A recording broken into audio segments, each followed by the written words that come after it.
Assalamualaikum warahmatullahi wabarakatuh. Terima kasih rekan-rekan mahasiswa maupun netizen yang sudah mengklik channel ini. Saya Wildan Hakim akan memandu Anda untuk melanjutkan pembahasan tentang perencanaan media. Ini merupakan materi lanjutan dari materi sebelumnya yang membahas tentang perencanaan konten di media cetak dan di media online. Pada sesi kali ini, saya akan mengajak Anda belajar tentang riset pembaca media cetak serta riset pembaca media online. Oke, mari kita mulai dan siapkan mental Anda supaya Anda merasa tenang dalam belajar dan punya semangat dan keyakinan bahwa apa yang Anda pelajari hari ini atau pengetahuan yang Anda serap hari ini akan bermanfaat di waktu-waktu mendatang. Pada kesempatan kali ini, kita akan belajar tentang riset pembaca. Riset pembaca punya arti yang sangat penting bagi perusahaan-perusahaan media, baik itu media cetak maupun media online. Mengapa punya arti yang sangat penting? Karena dengan riset pembaca itulah perusahaan media cetak atau media online bisa mengetahui selera pembacanya. Nah, pada sesi kali ini saya akan mengajak Anda belajar tentang mengenal metode survei pembaca media cetak terbaru, dan terakhir adalah survei pembaca media online terbaru. Survei ini menjadi sangat penting dan perlu karena survei atau riset ini bisa menjadi justifikasi ilmiah dalam setiap pengambilan keputusan khususnya bagi para pengelola media cetak maupun pengelola media online. Apa hasil akhir yang ingin diharapkan dari pemaparan materi kali ini? Pertama, diharapkan Anda semua memahami arti penting survei pembaca media. Yang kedua, mengetahui cara membaca data tren berbasis survei. Yang ketiga adalah mampu melihat tren perubahan pembaca media. Semoga Anda tidak ada kesulitan dalam memahami arti kata dari tren itu sendiri. Kalau Anda punya waktu atau punya rasa penasaran, ada baiknya Anda mengklik Google Trends untuk mengetahui tren perbincangan apa saja yang paling banyak dicari netizen. Nah, sama, para pembaca media itu juga punya tren. Bedanya untuk mengetahui tren pembaca media, seorang pengelola media atau para pengelola media harus membuat survei mandiri yang dibagikan kepada para pembacanya. Dari situlah pengelola media bisa mengetahui apa saja kebutuhan atau selera yang dimiliki oleh para pembacanya. Mari kita mulai. Mengenal metode survei pembaca. Perlu Anda ketahui, riset terhadap pembaca media cetak atau online lazim dilakukan secara periodik. Di antara media-media besar Indonesia yang rutin menyelenggarakan survei untuk meriset atau mengetahui selera pembacanya adalah harian Kompas. Kompas bahkan sering menyelenggarakan survei berskala besar dan bahkan memberikan hadiah tertentu bagi para responden yang mau mengisi survei itu hingga lengkap dan kemudian mengirimkannya baik secara online maupun melalui pos ke kantor Kompas di Palmerah. Nah, riset terhadap pembaca ini bisa dilakukan secara mandiri maupun dengan melibatkan lembaga survei khusus. Tidak semua media besar di Indonesia punya lembaga penelitian seperti halnya Kompas. Kompas memang punya lembaga penelitian khusus yang bernama Litbang, singkatan dari penelitian dan pengembangan. Tim inilah yang mengembangkan instrumen atau kuesioner riset pembaca yang kemudian dibagikan kepada para pembaca untuk diisi, dan setelah diisi kemudian dianalisis isian-isian yang sudah disampaikan oleh para pembacanya. Kalau lembaga-lembaga yang tidak memiliki lembaga survei khusus, biasanya mereka akan meng-hire lembaga pihak ketiga, yakni lembaga survei untuk membantu melakukan riset pembaca.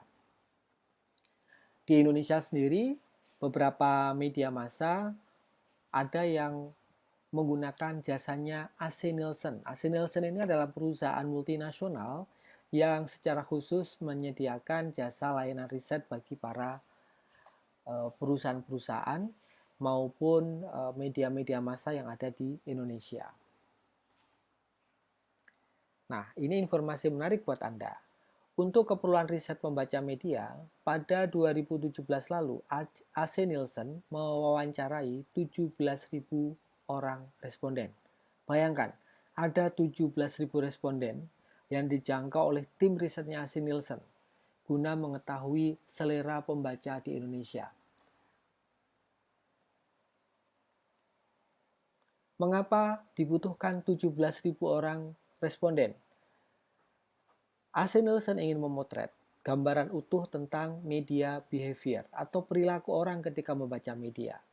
Nielsen pada saat itu menyebar kuesioner di 11 kota, mulai dari Jakarta, Bandung, Yogyakarta, Semarang, Surakarta, Surabaya, Denpasar, Medan, Palembang, Makassar, dan Banjarmasin.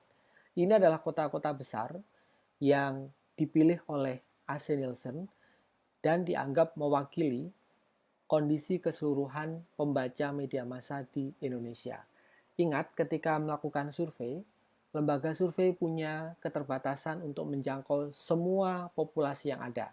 Karena itulah lembaga survei biasanya akan menentukan sampel. Sampel adalah perwakilan dari populasi yang dianggap bisa mewakili keseluruhan populasi.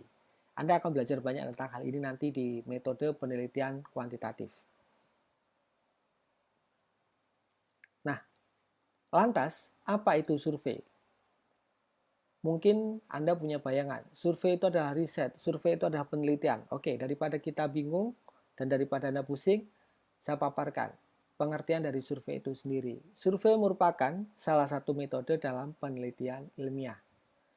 Survei diartikan sebagai penelitian ilmiah yang datanya dikumpulkan dari sampel yang telah dipilih dari keseluruhan populasi. Tadi sudah saya jelaskan, populasi Indonesia itu sangat besar. Jumlah ibu kota di Indonesia itu ada 34 ibu kota provinsi. Tapi hanya 11 ibu kota provinsi yang dipilih oleh AC Nielsen. Kenapa? Karena 11 ibu kota provinsi ini dianggap mewakili keseluruhan populasi yang ada. Lantas apa pengertian survei? Metode survei merupakan penelitian yang sumber data dan informasi utamanya diperoleh dari responden sebagai sampel penelitian dengan menggunakan kuesioner atau angket sebagai instrumen pengumpulan data. Sampel yang digunakan sebagai unit analisis adalah individu. Namun, unit lain seperti rumah tangga, kelompok, perusahaan, sampai negara bisa pula digunakan sebagai unit analisis. Saya tidak akan menjelaskan apa itu unit analisis, karena Anda akan belajar langsung nanti pada saat mengikuti mata kuliah metode penelitian kuantitatif. Nah, sekarang kita mulai masuk ke dalam intinya. Survei pembaca media cetak. Ini merupakan data lama tahun 2014. Pada 2014, ada 1.321 media cetak yang terbit di Indonesia. 2015 jumlahnya berkurang, tinggal 1.218 media cetak. Pada 2017, penetrasi media cetak hanya 8%. Kalau membaca data-data ini, Anda bisa mengambil kesimpulan bahwa eksistensi atau keberadaan media cetak di Indonesia dari tahun ke tahun kian berkurang. Bahkan kalau membaca data 2017 yang menyebutkan bahwa penetrasi media cetak hanya 8%, ini mengandung arti bahwa media cetak kurang diminati oleh pembaca di Indonesia. Artinya apa? Orang yang membaca media cetak di Indonesia makin sedikit. Sama, di antara Anda mungkin saat ini sudah jarang sekali membaca media cetak atau bahkan alergi dengan media cetak karena Anda lebih suka mengakses media online atau mungkin media online bahkan tidak Anda baca. Anda cukup membaca berita dari media sosial. Cukup mengetahui postingan-postingan di media sosial sehingga Anda merasa sudah mengetahui realitas atau sudah mengetahui kondisi dunia. Ini adalah fenomena dan ini akan selalu menarik untuk diamati. Saya ajak Anda melihat fakta di 2017 silam atau 3 tahun yang lampau. Pada 2017 lalu, penetrasi media cetak hanya 8%.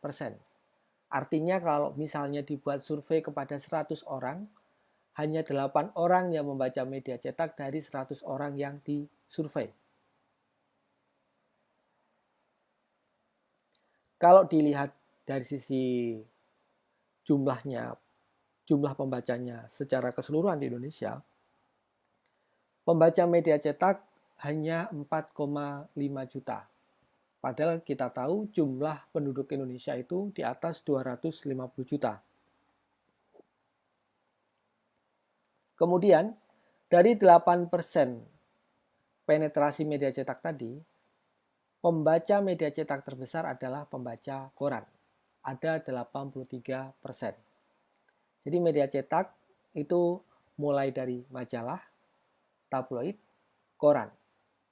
Kalau dibuat perbandingan, maka pembaca koran yang paling banyak, 83%. Kalau Anda nanti bekerja di bidang advertising, Anda bisa menyarankan kepada klien Anda sebaiknya pasang iklan di koran, tidak pasang iklan di majalah. Kenapa? Karena jumlah pembaca koran paling banyak dibandingkan pembaca majalah tabloid atau majalah. Begitu ya cara membaca datanya. Nah, bagaimana dengan pilihan akses informasi iklan? Kalau dilihat, ternyata audiens atau khalayak Indonesia itu masih mengunggulkan televisi sebagai sumber informasi untuk mengetahui tayangan-tayangan iklan di media massa. Ini angka-angkanya, sangat menarik. Jadi 96% responden mengaku melihat iklan di televisi. Hanya 52% responden yang melihat iklan dari papan iklan yang dipasang di jalan-jalan umum atau di lokasi-lokasi strategis. Berikutnya, hanya 43% pembaca atau audiens Indonesia yang mengaku melihat iklan di internet. Ketika ditanya apakah mereka mendengarkan iklan di radio, jumlahnya lebih sedikit lagi, hanya 37%. Ketika ditanyakan lagi apakah mereka mendapatkan informasi iklan di media cetak, yang menjawab hanya 8%. Ini menjelaskan bahwa televisi masih memegang kue iklan paling banyak. Meskipun media digital atau media online saat ini sedang didewa-dewakan oleh audiens atau oleh khalayak Indonesia. Tapi kenyataannya untuk belanja iklan masih diduduki paling tinggi oleh televisi. Jadi kalau Anda membaca data-datanya AC Nielsen sangat menarik teman-teman. Di sana dipaparkan belanja iklan dari para pengiklan masih lebih banyak di televisi. Kenapa televisi masih lebih banyak menayangkan iklan? Dan kenapa kuenya masih paling banyak? Karena biaya untuk menayangkan iklan di televisi tetap paling mahal dibandingkan memasang iklan di billboard atau memasang iklan di media online di internet maupun memasang iklan di radio. Pilihan media cetak. Nah, tadi sudah saya singgung.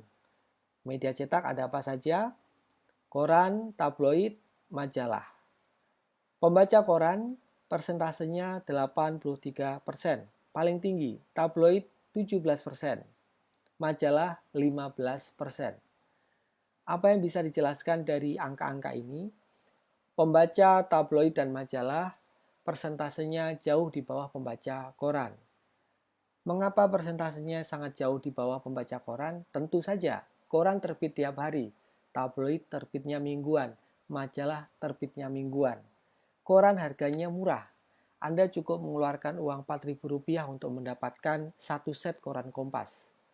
Tapi Anda mungkin perlu uang 10.000 hingga 15.000 untuk membeli tabloid. Bahkan untuk membeli majalah Tempo, Anda harus merogoh kocek 40 ribuan. Jadi wajar, pembaca tabloid, pembaca majalah, persentasenya jauh daripada pembaca koran. Oke rekan-rekan, ini adalah sesi pertama dari ceramah saya.